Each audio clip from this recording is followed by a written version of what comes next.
Good evening, folks. I am here with Billy Elverton. Want to say hello, Billy? Hey, folks, quick. It is about 5 p.m. Eastern Time, and we're here to talk about the next climate phase. In light of some recent news that has come out from somebody who has been talking about climate change for quite a while and has had their hands in this climate stuff for even longer. Some quick little background on those who are unfamiliar with the climate change position that we share with some other fairly prominent scientists. One, the climate is changing, no doubt about it. Two, human pollution presents a plethora of issues, and there's something that needs to be done to stop the way that we waste and we poison the planet. No doubt about that. However, as Richard Toll, lead author at the IPCC, and as the head of the IPCC, Dr. Pachauri, have admitted, we are now, as of November 20th, 2014, going on 2 decades without any substantial global warming. In fact, many parts of the planet have been cooling, and if you take our high point back from the 1998 El Nino event, we have actually cooled as a planet. And so there's a lot of question about what's coming. Is this just a pause in global warming? The folks who got it wrong for the last 20 years have come up with now more than 40 excuses as to why their models were wrong, things they've missed. But perhaps we should be looking for something other than modeling. Perhaps we should be looking at some things we can actually observe, looking back through the past, see what kinds of hints we can get. Because the thing with climate modeling, it's like trying to model the entire universe. Remember, they tried to model the entire universe, missed 97% of it, and invented dark matter and dark energy. Well, if you don't have all of the inputs, or you haven't properly characterized all of the inputs, it's going to be nearly impossible to have anything close to a representative study or mathematical model. And so that's likely what we've seen here over the last 20 years is a mathematical model that is very nice, and these folks have worked very hard on it, but the problem is they have essentially written the sun out of climate change. And this is what we've been talking about for quite some time. We'll have a link for you guys to our climate change playlist, which pretty much covers the last couple of years of this, every in and out, in pretty much any way that you can want to see it. But we're going to start with the recent news that got us going in this, and I'm going to try to screen share here my desktop. This has, we've had some troubles with this in the past, so we'll hope it works. Okay.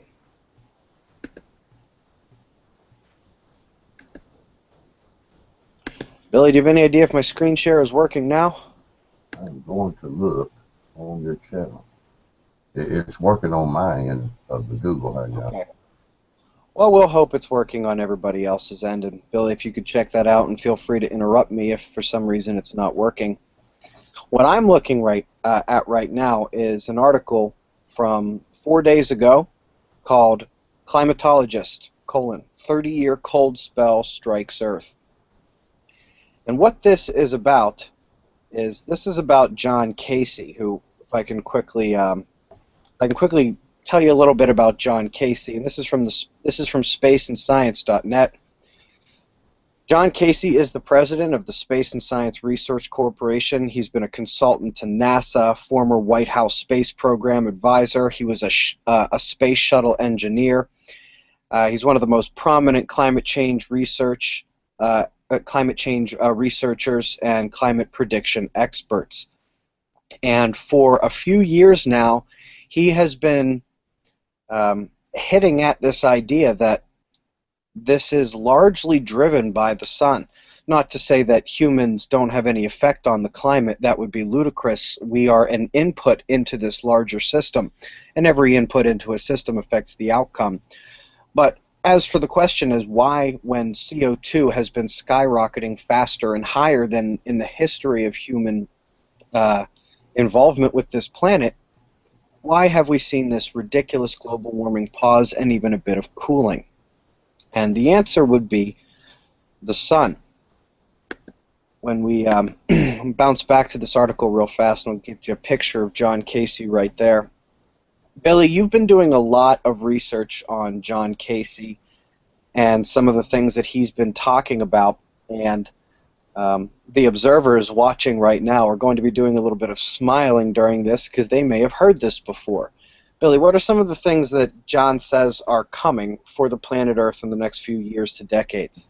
Well, according to him and his research, and he does stand behind the fact that the sun is the main driver of weather, that the sun is going into a hibernation state, and this will, at the very least, become similar to the Dalton minimum, but may very well be close to the Maunder minimum, which are, two lows in sunspot cycles.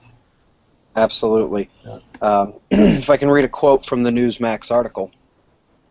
All you have to do is trust natural cycles and follow the facts, and that leads you to the inevitable conclusion that the sun controls the climate and that a new cold era has begun. When you read this article, and we'll have the article linked for you guys, he talks about the fact that not only does the sun control the climate, but this could lead to very significant food shortages that inevitably lead to large-scale famines and social unrest, even riots and chaos. And I would even go a step further and say wars could break out because of this. This is, of course, a position that we've taken for quite some time now. It's part of our climate change, climate change playlist. And this is only a small piece of the puzzle, but we're going to talk about this piece of the puzzle just for a minute here. The Great Lakes didn't completely unfreeze until July of last year. For large parts of the United States, it was one of the worst winters ever. And so far, we have been breaking cold records, breaking snow records here just at the beginning of November. If anybody remembers back on November 1st, they had never seen any snow in this one part of South Carolina in early November. They had never seen any snow of any kind, and they got 16 inches. We haven't broken all-time record lows in this current polar vortex and Arctic blast that we're experiencing in the United States now, but we've broken a lot of monthly lows, and we've broken over 1,000 daily lows. And what that means is, if you're looking at what today's low temperature is, November 20th, you only compare that with the temperature on November 20th of past years, and so we call those a daily record. And we have broken more than 1,000 of those just with this one cold blast that has come through. And we've seen evidence that these polar vortices are really, really driven by lack of solar activity. That is to say, when the sun is less active, we have a better chance of having a polar vortex make things really cold. And Billy, what are the experts saying about solar activity now?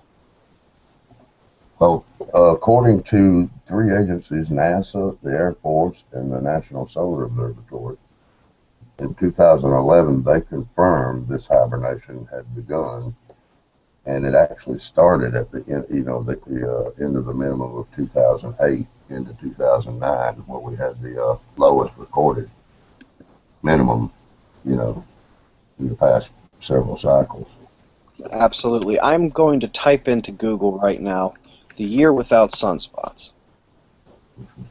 2009. There we go. I got it. It's an article called "What's Wrong with the Sun." It's on science.nasa.gov. Make that a little bigger.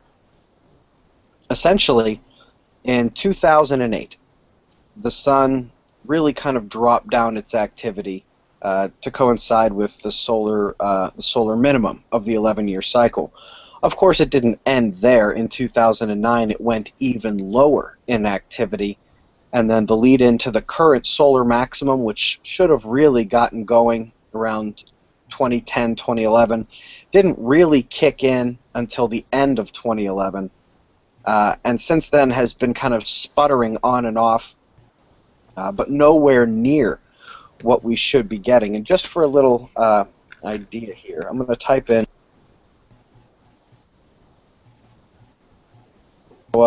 solar flare. And I heard a ding there, so let me come back and check on this. Yes, we are screen sharing, presenting to everyone. Billy, did you manage to get on there and see if the screen share was working? Yeah, okay. Outstanding. All right, so where are we here? Solar radiation storms, radio blackouts. There we go. Radio blackouts are one of the main things that occur when we get major solar flares. So let's just give an idea of exactly how weak we're doing. X20s are fairly rare. We don't get a ton of them. X10s are fairly powerful. We should get about 8 of these per 11-year solar cycle. We have had none. Our highest flare this cycle, which is about to end, by the way, was an X6.9. Hold your laughter. In terms of X flares in general, we should be getting about 175 per cycle. We haven't even had 50 this cycle. And you can scroll down and, basically in every way imaginable, not only are the sunspots decreasing, but the solar flares are decreasing. The solar wind pressure, the heliospheric pressure is decreasing. CMEs are not delivering geomagnetic storms to Earth. And this is really indicative of what the sun is doing. Now, if I can jump back to the climate issue for a bit, there's another thing here from Newsmax, and it looks like this was probably scanned in. This is called Scientist Confesses, Global Warming, a $22 billion scam. And if I may update this a little bit, we're now closer to being between $27 and $30 billion a year spent on studying global warming. And I'm not going to read all of this, but essentially this talks about how much money is going towards this, and the fact that a lot of it really is political and economic driven, almost to the point where you'd call it greed.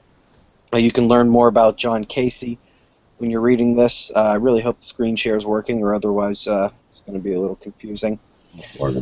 They go through literally everything that you could want to know about this. And let me scroll down. They talk about the hostile attacks against anybody who would question what's going on right now. And it's not just people like John Casey, who, by the way, is about as top a scientist as you get. But, you had the head of the IPCC, Dr. Pachauri. You had one of the lead authors of the IPCC, Richard Tol, quit in protest. John Coleman, he founded the Weather Channel. He was the first meteorologist on Good Morning America and was the 1982 Meteorologist of the Year, according to the American Meteorological Society. He falls on this side as well, saying that this is a lot of propaganda, if not an outright sham, and he doesn't believe global warming is what they say. You can also look to prominent scientists like Richard McNider and John Christie. John Christie is actually a personal favorite of mine. He's a professor down at the University of Alabama, Huntsville. Some of the charts he has produced were part of a speech I gave at the Electric Universe Conference. These guys both say that, the party line on climate change is dead wrong.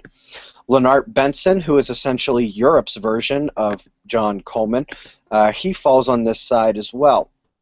And, we could go on and on.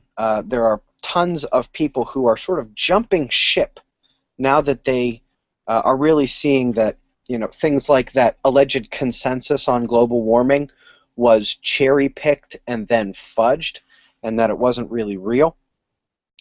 They see what is happening to people when they come out against climate change. You can learn more about that in a video I have called Adult Bullies. What you're seeing now is my climate change playlist. Got a bunch of links on there about some interesting stuff. You want to know more about the famines and other stuff we experienced on Earth the last time the sun did what it's doing now. That's the coming solar cycles down there.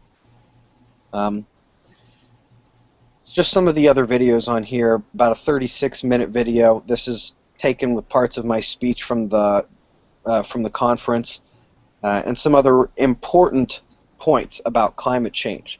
Like I mentioned, the video Adult Bullies, that will basically break down how if you are in the IPCC and you don't come to the conclusion they want you to come to, they will threaten your funding and threaten your job. I happen to know this for a fact. I won't mention any names, but some of my friends were actually the grad students and then postdocs that were doing the majority of some of the work for the people who got to actually put their names on these reports. I don't know if you guys are aware of this, but when you see a big report like that with a big bolded name up at the top, his underlings usually did a ton of the work. Well, in the case of some of the earlier IPCC reports, some of those folks were my friends, and they were telling me how they were coming to very different conclusions, and they were essentially told that they were going to lose their funding and lose their jobs if they didn't go along with the global warming story. Right below that, we've got a Harvard professor on IPCC and scientific integrity. This is Professor Robert Stavins, and essentially the way this works is, you know, the IPCC comes out with their science, and then they make what's called a summary for policymakers. Well, Robert Stavins is one of the folks who made these summaries, and he said that the policymakers were coming back and telling him what changes to make so that it fit their political propaganda, basically making it the summary by policymakers, not the summary for policymakers. On this playlist, we've got something called Galactic Cosmic Rays, the Cloud Effect, and Impending Surge. With all this controversy in not just climate science, but all kinds of science, one of the things that is least contested is that galactic cosmic rays form abundant cloud cover, and since the clouds on Earth are white, they perfectly reflect light back off into space, just like the ice does at the poles, and this plays an important role in that if we get too many cosmic rays, it'll make too many clouds and that'll reflect too much solar energy, and we could have global cooling. They forgot to mention that extra clouds was the entire premise of the greenhouse effect, and this cosmic ray stuff has completely debunked that, but we'll move on. We do periodic updates of this from time to time. But coming back to you know, what John Casey said, and let me get down to this for a little bit here. I'm looking for the part about earthquakes and volcanoes, and Billy, I'm willing to bet you've got that in your head a little bit better than I'm able to find it here in the article. So why don't you start talking while I look for this? Well, we do show, according to John's video there, you know, quite a bit of earthquake and volcanic activity do rise during the what he says is the bottom of this ice age event or mini ice age event. So yeah, absolutely. Yeah, I've got it now. He was talking about when New Madrid went off in 1812.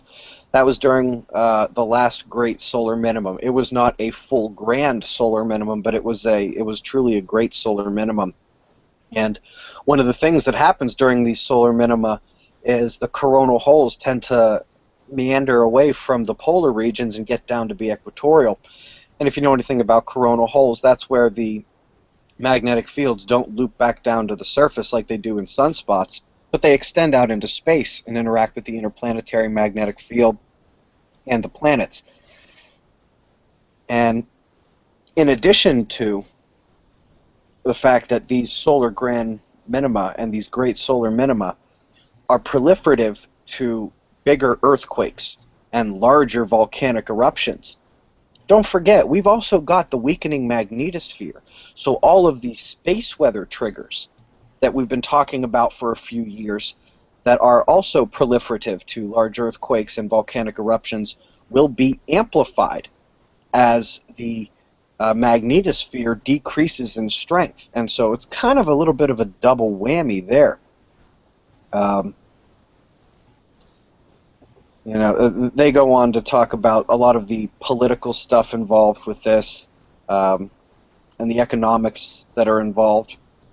But essentially, what we have going on here is something that they really distill quite well in this scanned-in article here. And they talk about the 3 blatant lies.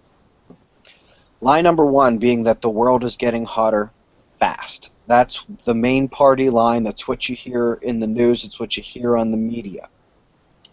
Well, unfortunately, that's not exactly the case for the last couple of decades. And I'll actually go ahead and pull this up. This is a website you can use to track all of the different folks who track the temperature. On this just here, we've got NASA, we've got 3 different ones from Europe, and we've got one from Michigan State and NOAA. And what these lines are right here, I'll actually make that a little bit bigger.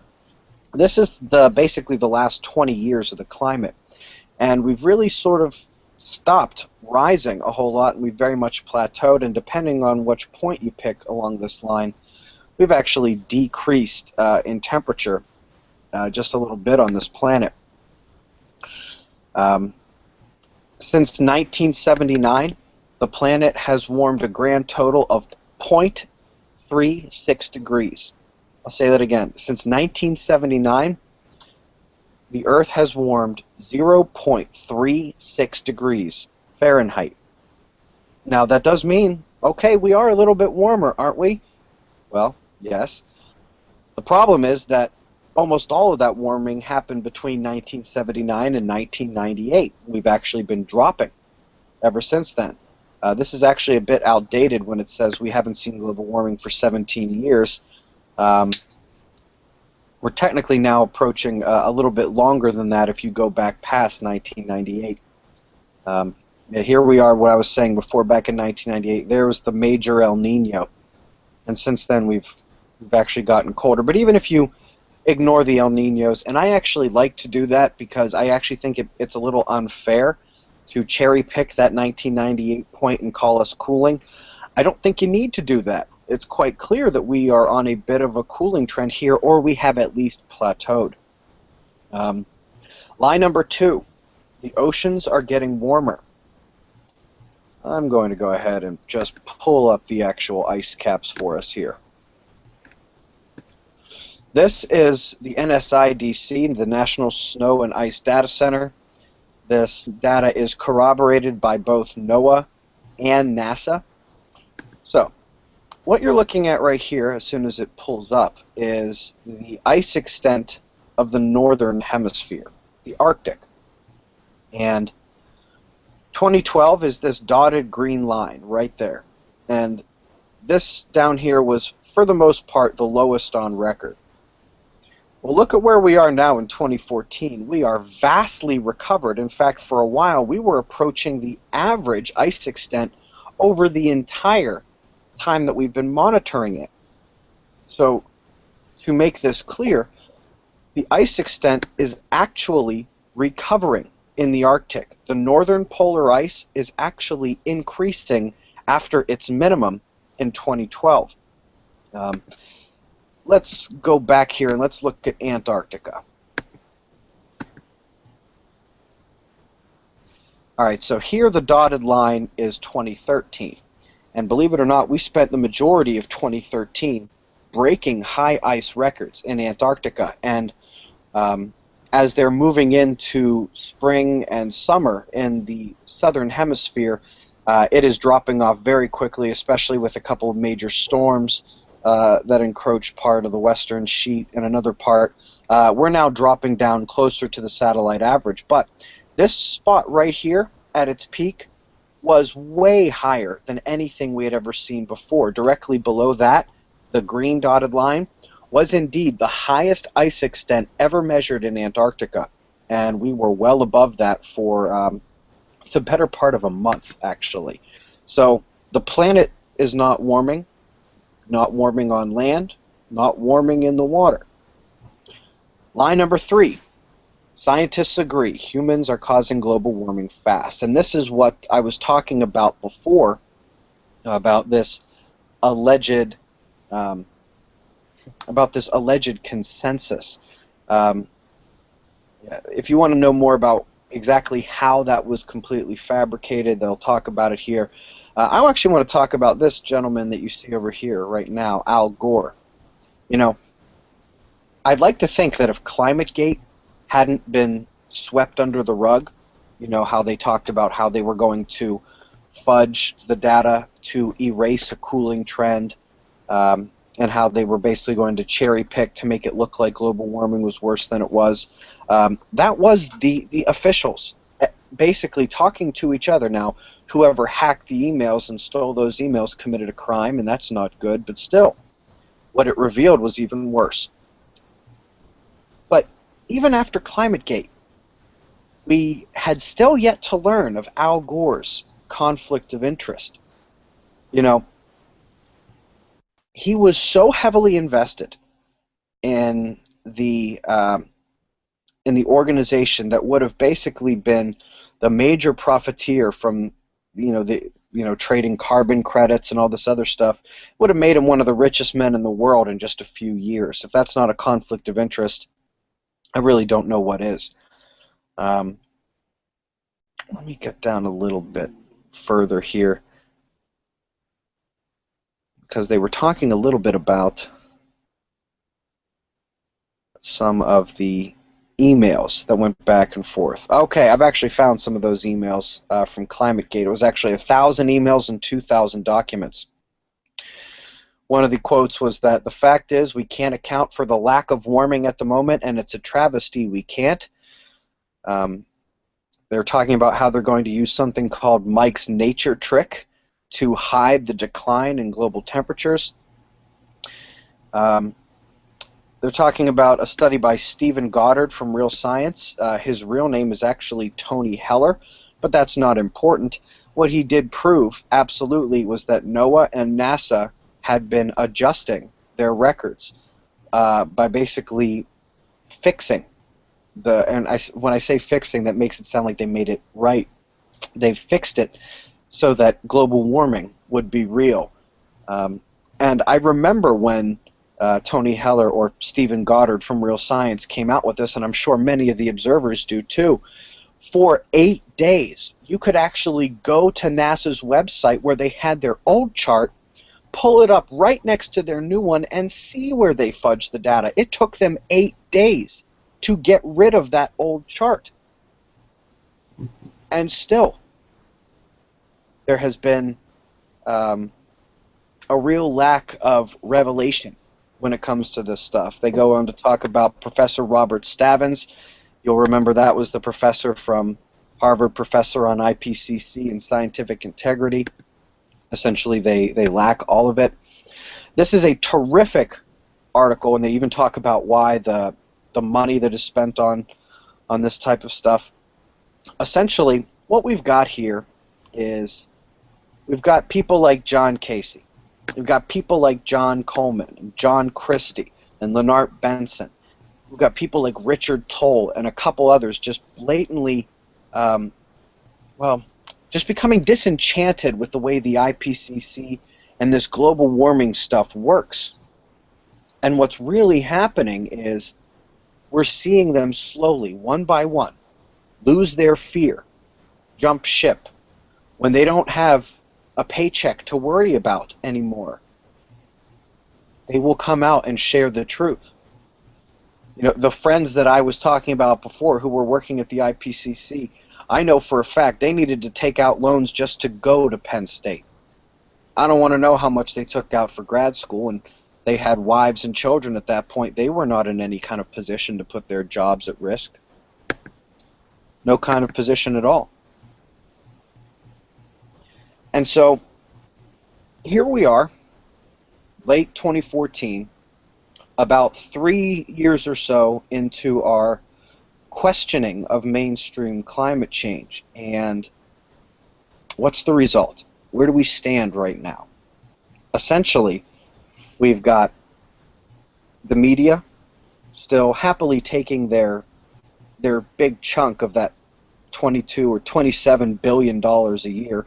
You know, it doesn't cost that much to pay these scientists to do the studies. An enormous amount of that money goes to the media, goes to university programs and local schools. That's why you're only getting one side of the story if that's all you listen to. Well, I suggest that not only you not listen to them, you don't even have to listen to me or John Coleman or John Casey. Just listen to the planet. Billy, describe last winter in Georgia compared to the past couple of decades. Oh, without a doubt, it was much cooler. The trend was totally noticeable. Yeah. Yeah.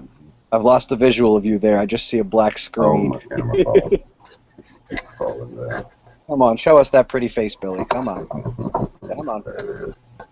You already have a real good sounding deep voice. We got to They see do to sit up straight. with it. Yeah. So, On with it. talk about last winter in Georgia. Yeah, that was quite cool. I mean, it wasn't, a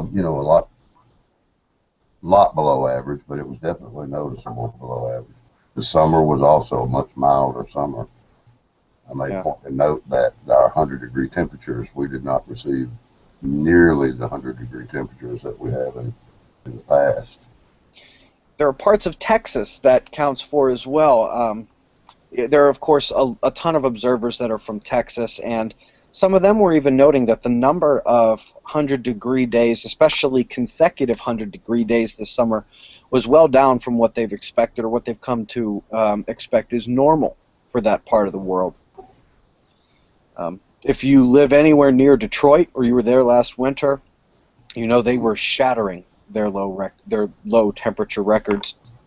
And you know, I mentioned that just in the last week or so with this current cold blast, we have set more than 1,000 daily records. And I actually think that number was from about 4 days ago.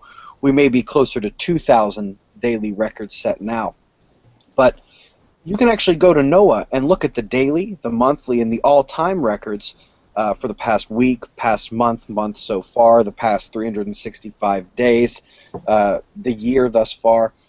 And since 2013, the United States has really been taking a hit on the cold side, much like Europe did a couple of years ago with their winter. Now, because we are still in this climate extreme swings back and forth between hot and cold, while the sun shuts down, because it hasn't quite all the way shut down yet. Europe is right now experiencing much hotter weather than they're used to, but just a few years ago they had more people die in one winter than they have had die in decades, maybe more than 100 years during any winter. It was just that bad. We've already had at least 7 fatalities from the Arctic blast that has come through now. And if we can just talk... What? I'm sorry. Russia has reported some rough weather winter-wise. Absolutely. Russia's been getting, parts of Russia. Far western Russia hasn't been as cold as eastern Russia, but they've also been the victim of some polar vortices. Luckily, not as many people live in Siberia. Let's think a little bit back now, because we've been talking about some of the things that we might expect, some of the things that John Casey said maybe to expect. These are the things that we have been talking about now for years.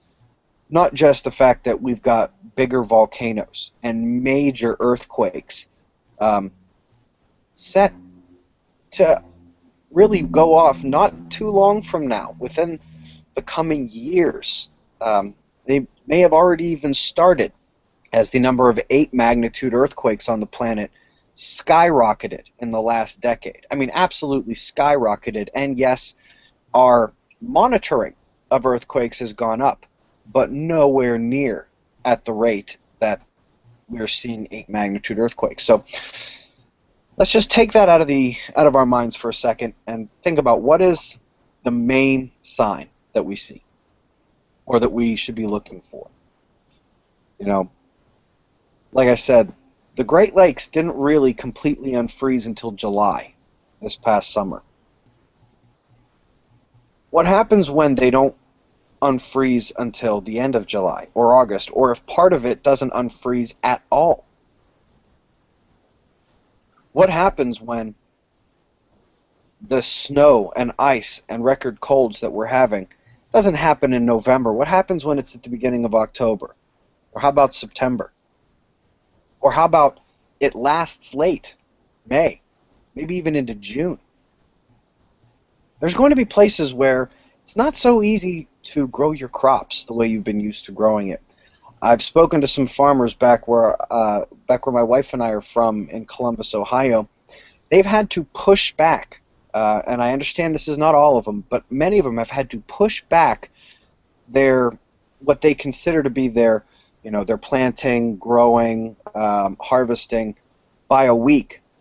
Now I know that doesn't sound like a long time, but in a standardized industry such as agriculture, and that was my wife walking in front of the light, creating an eclipse on me there, which she's going to do again right now. Pregnant with our first child. Hi, baby. Get away with it. That's okay. When this happens, to a greater extent, like I said, a week doesn't sound like a lot of time, but in a standardized industry such as agriculture, where they have been doing this for a very long time and they're very good at it, pushing everything back a week is enormous. And this is what we're going to be seeing. I don't think we're more than 5 to 10 years away from a snowstorm that goes from Texas to Canada in the middle of the summertime, destroying billions of dollars worth of crops. Maybe the United States doesn't export food that year. What do you do when we feed the world and we don't export food one year? What do you do when we can't even feed the rapidly growing population of this country?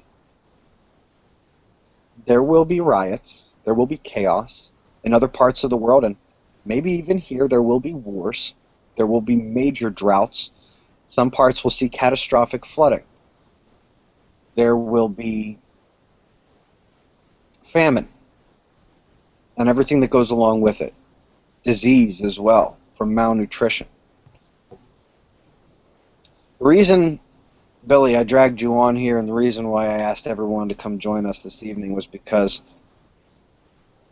we've been slowly watching these folks jump ship, lose their fear of being bullied. I mean, that bullying I was talking about further, you watch that video and you do a little bit of research, you'll find that the number of folks who've not just had their funding or their jobs taken away, but have actually had their families and their own lives threatened over this.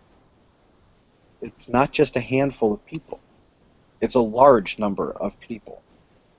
And when you've got $27 billion driving something, that's tough to go against, and there are ramifications for going against it. Bad ramifications. But the reason we brought you on here, the reason I wanted you to share some of the stuff that you've been reading about with John Casey, was because John Casey is a name like John Christie, like John Coleman, a lot of Johns, like Lennart Benson, like Robert Stavins. I mean, Robert Stavins is from Harvard, questioning the IPCC's scientific integrity. A couple folks from Yale came out and outright asked if the IPCC had completely outlived its usefulness. Scafetta, Dr. Scafetta from Duke University. I don't play around there either. It's actually not too far away from where I was today in Raleigh. He's on point with this stuff as well. And if you go back to that climate change playlist, which will be linked there, I've got some names and some credentials on that list that would should really make you at least think about this, especially because this isn't the antithesis of what we've been hearing from the global warming side. On one hand, you've got the global warmists, and I don't know if YouTube mirrors it, but this is my left hand, so it's appropriate. A global warming story is that humans are the cause of all of this. We're killing the planet, and something needs to change. We're getting warmer really fast. Well, that might not be so true. On the other hand, you've got Sorry, Mr. Monkton. You've got folks that are using that 20-year lack of global warming to suggest things like, oh, see, climate change isn't a problem. We shouldn't be regulating these polluters. Well, climate change is a big problem. And I can think of half a dozen reasons to regulate polluters or want to decrease pollution. I've got some people very close to me who are strongly affected by aerosol pollution and other things like that. I'm not just talking respiratory, central nervous system, endocrine system. I've got reasons for you to stop polluting all day. It's just that when it comes to the climate, we need to be looking a little bit beyond that. I even agree with the position over here that we need to, I obviously agree that we need to stop polluting and that people need to change. I mean, think about how wasteful we are. We don't live sustainably.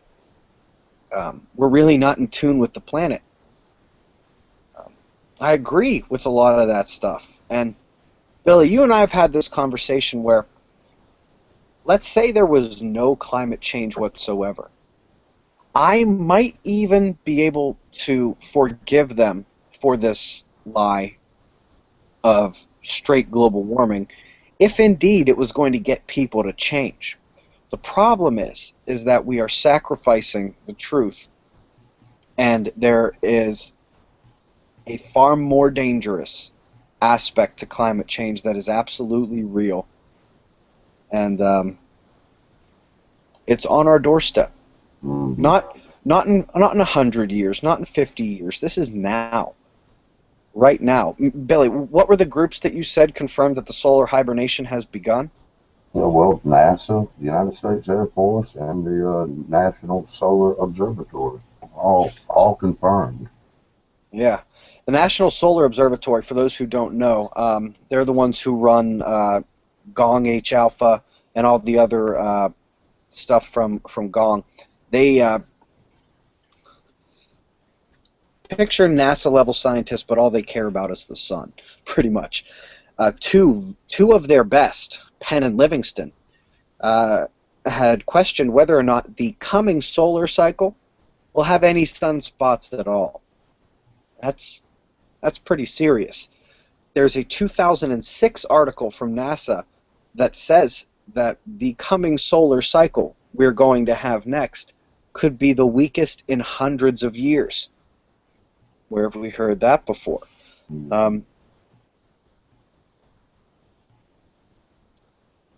It's pretty clear that with this much money behind the story, and with as many gullible people on this planet as there are, they're not going to stop. I mean, you're talking about an industry that would dwarf most companies that are on any stock exchange. Not all. Not all companies, but this would be a major player, one of the major players on any stock exchange with the amount of money that goes to this each year. You're not going to stop that train. It is incredible to watch. I mean, like we talk about all the time, don't listen to what they say, but watch what they do. And if you look at what Obama just signed with the Chinese government over the climate issue recently, I think last week, they gave China the ultimatum. They need to have all their carbon peak within the next 30 years. In other words, they need to build and produce their peak amount of carbon by 2030, not 30 years, 15 years. So, I mean, that's like, go out now and make as much as you possibly can, which is opposite of what you would suggest in a situation as that. So, yeah. I mean, it's incredible to see what's going on. John Casey, again, he has said in his interviews that he has confronted the executive branch government through 2 administrations on this particular issue with solar-driven weather, and they just completely ignore it. Yeah, I mean, he had a little bit more luck with Bush, didn't he? yeah, Than according to him, he did, yeah. But I mean, well, not only are we not preparing for what's coming, but we're actually going in the opposite direction exactly. under this false pretense, you know. Yeah, and Uh, it kind of makes sense that he would have a little bit more luck with Bush, given the oil connection there mhm. and the fact that they love the idea. And I hate to go there, and this is not something John Casey says, but I mean, man, if you really look into it, that right now, today, there are 1.1 million active wellheads on the planet. If this is, according to John Casey, one of their theories is the mantle may be experiencing some changes, which creates more pressure underneath the crust. And if this is the case, and any of the theories that would be in this case would suggest that we have definitely, by some means, relieved quite a bit of pressure over the past 100 years. oh yeah, absolutely. We've talked about that a So number we of don't times. really know whether we have done good or bad or what, you know, really. We know Yeah, so well, I mean, little. It's pathetic yeah, how little we really know, you know. yeah, well, I mean, we talk about that a lot on our weekly podcast, and I'll just do a quick little tangent there. A good example of that would be, um, the one of the largest tar volcanoes in the world is in the Gulf of Mexico, and there was a lot of worry it was going to blow, a lot of quiet worry that it was going to blow until somebody drilled a hole into it and relieved a bunch of pressure. Too But low, that's another story for another day. too low, You're right, twice. um, too but relieved. it's tough, and we've even held attacks. We've even been hit with attacks on this stuff as well. I mean, literally, I've started videos, probably a dozen videos, with my position on pollution, and I still get called an oil boy. It's ridiculous. Now, Um, but you can understand why Casey might have had a little bit easier time with Bush than with mhm, Obama. But so I think it's quite clear that until it starts snowing in Miami, they're going to keep pushing mhm, and pushing and pushing this. Um, and your friends, I'm talking to the observers now, your friends and family who are head over heels with this global warming thing, you have no chance of convincing them. Even if you show them the stuff from John Coleman and John Casey, and you use all the tools that I've given you in that climate change playlist. Remember, all the links are always there. You have virtually no chance of convincing these people what's going to happen. The only person whose life you can affect really is yours and your families. When these polar vortices really get going in January and February, mhm. that -30, -40, -50 won't just be confined to the U.S.-Canada border. That's coming way south. Yeah, It won't get all the way to the Gulf, but it'll still be -10 with a foot of snow or ice. When you guys get snow and ice down south, it shuts the city down. hmm, I mean, can you imagine you get an ice storm, knocks out power, and if it's a bad enough one, they're not getting out there to fix it for maybe weeks. And you've got a polar vortex where it doesn't get above 0 degrees Fahrenheit for days on end. You get some days that are -10. There are a lot of people in the Gulf states that don't even have heat. I mean, I don't know what's going to happen. Buffalo, New York, and places in the Northeast and the Midwest, we're used to snow. I grew up in Pittsburgh. I didn't move very far away to Columbus, Ohio. I know snow. I know cold. But what's been happening there with people dying like this and these records falling in the middle of November, this is a very bad sign, um, not just for the next 30 years or the next decade. That's a really bad sign for this winter.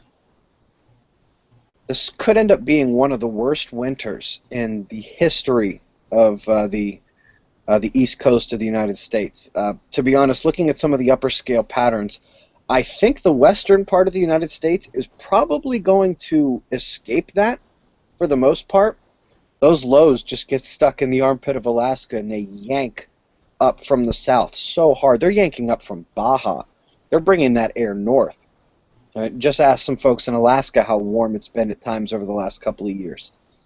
Last 2 years, basically. But essentially, that's the bad thing about it. You know, we're not looking at just one winter, you know.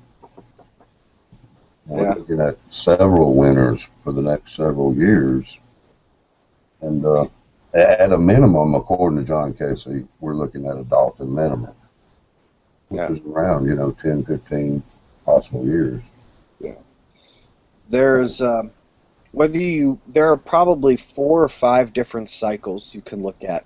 And there are 10 or 12 different prominent agencies you can look at. And when you put all this stuff together, it really suggests that this pause isn't so much of a pause, that it's the plateau, and we're going to start going down. Along with the sun, which has already started to weaken. This has been one of the most pitiful solar maximums you could ever really imagine. And if it does go into a Dalton or a grand minimum, then we really do have another mini ice age situation. It's important you hear the word mini in front of that. Looking at the 100,000-year data, I know we'll probably get into this some other time, but it does appear that this is the longest duration of warming. Absolutely. We are way overdue for an ice age. Absolutely. We are way overdue. You're talking about the 400-year ice core data where it compares temperature to CO2. Right, CO2 temperature, right. Yeah, and we have these spikes in warming that don't last but just a few thousand years, and they could drop. Correct. For the those one we're in now currently has had a much larger duration than any of the previous. Absolutely. And for observers, if you need your memory jogged on this a little bit, that's the Vostok ice core data, which we've shown a number of times, and I'm sure you can remember it if you've seen the videos. If not, go and watch the climate change playlist. You don't have to believe it. Just at least be aware of it so you're not completely shocked when this actually happens. But yeah, so the message really is that no, we're probably not going to get the world to do a 180 on this. They're not going to admit that they were wrong. They've got too much invested at this point to turn back now. But this isn't just about who is right. This, in many situations, will be about survival. Whether you're trying to deal with negative 50 degrees in Wisconsin, or you're just trying to deal with -4 or -5 for days on end in southern Louisiana, and you don't have any heat, you don't have any power. Your phone doesn't work, you can't call for help, you can't take the car out and go anywhere. Nobody can get to you. You've got to survive on what's in your house. And in the near short term, meaning this winter, it's going to be hitting the east coast of the United States, back to the center, and maybe I would say, I shouldn't even call it the east coast. I should call it the eastern half of the United States. We'll be getting it worse, but when this actually happens the way it really looks like it's going to happen, preparation in some form or fashion will likely be the difference between who lives and who dies. Yeah. I mean, it's terrible that 7 people have died in this current polar vortex. But if I may state it in this way, that's nothing. This is only the beginning. This polar vortex we've seen here in November, this is just an appetizer. Wait until it's February or January and this is happening. And the temperatures are 10 to 15 degrees colder. And there's 30% more snow. And power goes down. Wait until the Great Lakes stay frozen, at least partially frozen, for an entire year and see how cold that summer is. We have a lot of resources here. And like I said, it's really going to be on you and your family for this, because when it comes to the larger picture of things, we are all kind of on our own, and that's the cold truth of it all. So as long as the universe permits it, I'll still be doing the news every morning. Billy, you'll still be joining me every Saturday morning for our podcasts on Fly on the Wall. And any new breaking updates, we'll be sure to give them. Right, Billy? Absolutely. All right. Absolutely, without a doubt. Absolutely. Well, thanks for joining us, guys. We really appreciate it. Eyes open. Thoroughly enjoyed it. Be safe, everyone.